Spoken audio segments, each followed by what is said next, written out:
Good evening. It's Peter from ShadowTrader.net and Weekly Options Advisory.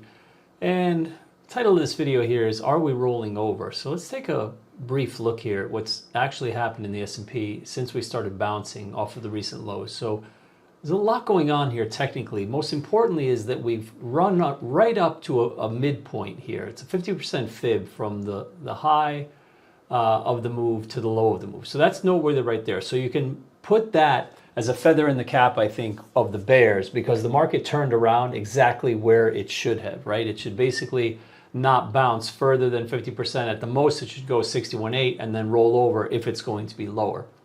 What's interesting about this, and we'll revisit this again in a second, is that as we've come down, I just want you to notice one thing here that I think is going to be important, is that the 8-period EMA, which is the blue dotted line, is still well above the 21, and you won't get a larger move lower until we get what we call the pinch, and the pinch move is when you move down through.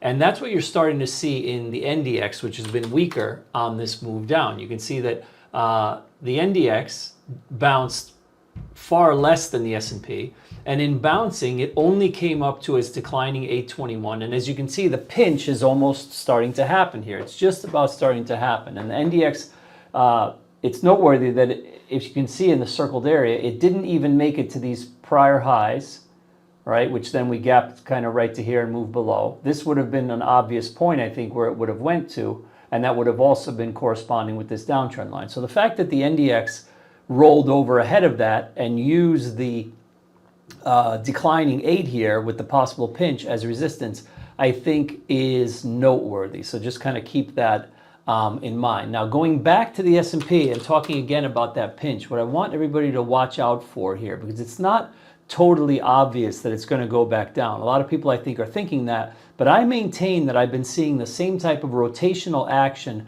and sort of light-hearted selling, if you will, where it just hasn't been that emotional in this move down. So that's why I'm a little bit skeptical of it. So one of the things that I want you to watch for as this progresses is watch to see if the market comes down even to here and then kind of bounces and goes sideways, even if it goes lower, comes back, whatever. But what you want to be watching for is the failure of this 8-period EMA to break down below the 21. Okay, this is something that not a lot of people watch out for, and it's important. So price may be moving lower, but it's not moving lower enough to get those moving averages to cross. So a perfect example would be in this decline here, which actually lasted just about the same amount of time, maybe a little bit longer. And notice what happened, that even as you went down below the 21. The 8 and the 21 never pinched. There was never a move of the 8 below the 21, right? And lo and behold, after that, the market turned back to the upside. So that's something that I will be looking for in the days to come to see just how strong